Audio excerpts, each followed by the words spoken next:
The vast majority of the du'as in the Quran and the vast majorities of the dua in the Sunnah of the Prophet ﷺ, you can find one common thing among them. The common thing among them is, in some way or the other, you're asking Allah to give you better ability, for Allah to give you strength, for Allah to give you guidance, for Allah to give you forgiveness, for Allah to give you gratitude.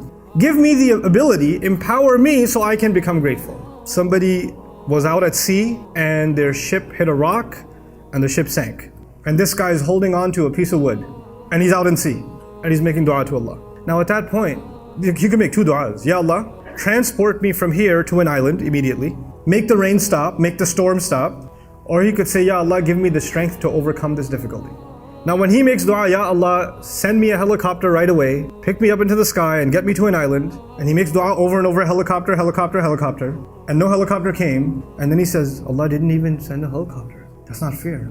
Forget it, I'm not making dua anymore. Or for example, he wants the ocean to turn into land. Ya Allah, you have the power to change anything into anything. You made all of this. So you could just convert this ocean into a land right now. So you turned Ibrahim a.s. fire and you made it cool, so you could do that for me. And it doesn't turn, it's still the ocean. And you're still drowning slowly. The point I'm trying to make is oftentimes we think the purpose of dua is to change the reality around us.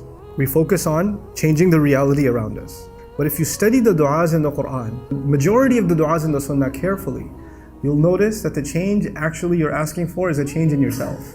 Ya Allah, I'm in a difficult test. Give me the ability to change the test. I'll give you a simpler example. Some student is about to go take an exam. You can make two kinds of du'as. You can make the du'a, Ya Allah, give me the ability to understand the subject matter. Let me concentrate. Ya Allah, give me the ability to not be nervous while I'm taking the test. Let me not get lazy.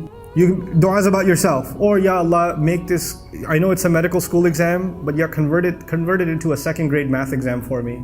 Either you want to change reality or you want to empower yourself.